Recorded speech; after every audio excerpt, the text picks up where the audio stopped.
అందరికీ అనగనగా ఛానల్‌కి స్వాగతం.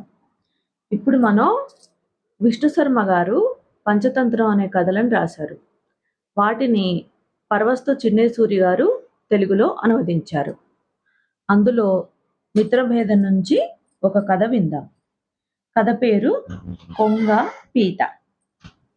ఒక అడవిలో ఒక పెద్ద సరస్సు ఉంటుంది. దానిలో చేపలు, కప్పలు, తాబేళ్లు, పీతలు ఎన్నో ప్రాణులు నివసిస్తూ ఉంటాయి. అక్కడ గట్టునే ఒక ముసలి కొంగ చేపల్ని, పీతల్ని వేటాడే శక్తి లేక కుంగి కృషించిపోతుంది. ఓ రోజు కొంగ సరస్సు గట్టు మీద నిలబడి ఏడుస్తూ ఉంటుంది.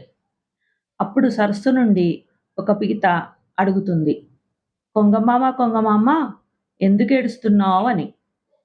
ఏం చెప్పమంటావు పీతల్లుడు, ఓ జ్యోతిష్కుడు నాకు భవిష్యత్తు చెప్పాడు. ఎప్పుడో ఈ పెద్ద కరువు వస్తుంది. అది 12 ఏళ్ల కరువు. ఈ సరస్సంతా ఎండిపోతుంది. నా మిత్రులైన మీరంతా చచ్చిపోతారు అంటూ ఏడుస్తుంది కొంగ. పీత ఆ విషయాన్ని సరస్సు మొత్తం చాటింపు వేస్తుంది. మరి దీనికి ఏంటి పరిష్కారం అని అడుగుతాయి ఆ సరస్సులో ఉండే చేపలన్నీ. పరిష్కారం కూడా జ్యోతిష్కుడే చెప్పాడు. ఇక్కడ నుండి కొంత దూరంలో ఒక పెద్ద సరస్సు ఉంటుంది. అది ఎప్పటికీ ఎండదు. చూడడానికి చిన్న సముద్రంలా ఉంటుంది. ఓ 12-14 ఏళ్ళు వర్షాలు పడకపోయినా మనకొచ్చే నష్టం ఏమీ లేదు. అన్ని నీళ్లుంటాయి అక్కడ అంటుంది కొంగ.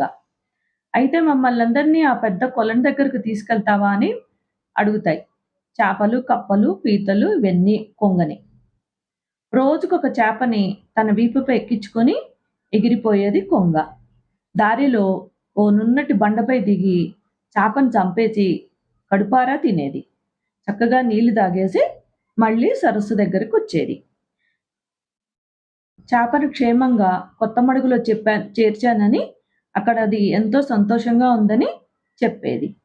ఇలా రోజుకొక చేపని తినేస్తూ కాలం గడుపుతూ ఉంటుంది ముసలి కొంగ. నన్ను కూడా తీసుకెళ్ళమని మారం చేస్తుంది పీత. సరే అని అంటుంది కొంగ. తర్వాత రోజు పీతను తన వీపు మీద ఎక్కించుకొని బయలుదేరుతుంది కొంగ. ఆకాశంలో కొద్ది దూరం వెళ్ళగానే పీతకు నేలపై వరుసగా చేపల పొలుసులు మిలమిలా మెరుస్తూ కనిపిస్తాయి. ముసలి కొంగ కుట్రని గ్రహిస్తుంది పీత. కొంగమామ కొంగమామ నన్ను మోసి మోసి నువ్వు చాలా అలసిపోయావు. ఇంకా ఎంత దూరం వెళ్ళాలో చెప్పు అంటుంది పీత.